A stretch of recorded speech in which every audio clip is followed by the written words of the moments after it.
A man walked into the masjid that night, walked straight to Abdul Raqeeb, pointed a gun at him, said, "Say your last prayers." He said, "Ashhadu an la ilaha illallah wa ashhadu anna Muhammadan Rasulullah." 6 shots. I want to tell you like a very personal story in this regard. One of the most righteous people that I ever met in my life is a man by the name of Abdul Raqeeb, rahimahullah ta'ala, Abdul Raqeeb Goram. He was a convert to Islam. And I remember growing up in the masjid, watching him. And subhanAllah, he was just he had the most beautiful sakina to him. Most beautiful tranquility to him. All right? I remember looking at him, it's like, who is this guy? Right? He walks into the masjid with the biggest smile on his face.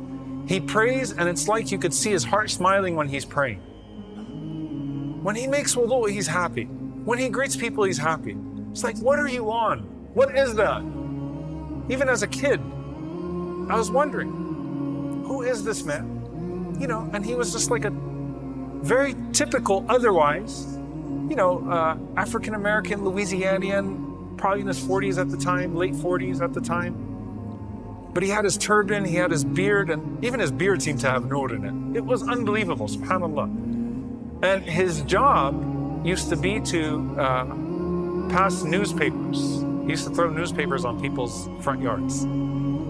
Okay? Back when we had these printed things called newspapers. All right? I don't know if half the audience even knows what that is. Newspapers. They used to put the news in print on papers. People used to get them once a week sometimes and they'd read them. So his job, subhanAllah, was to throw out the Sunday Advocate. He would throw it out on the lawn. And wallahi, I remember being a kid, sitting in my living room, and I saw him from my living room walking, and he was doing dhikr, and it was like he was strolling. It's like he's in Jannah or something like that.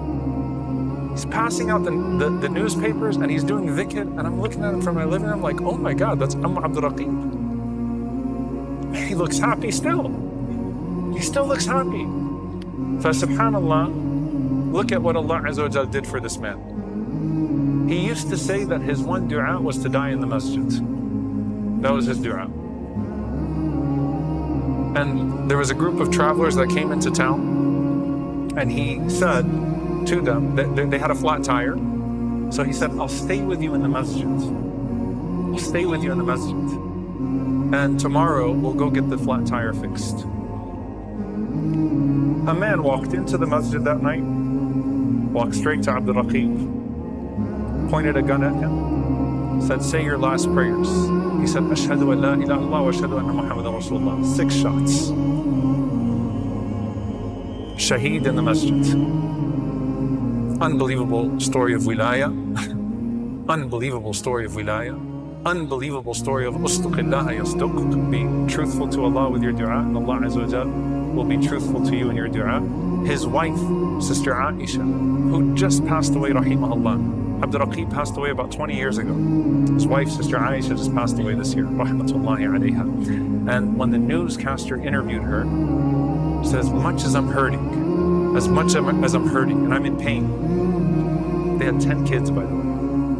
I'm in pain.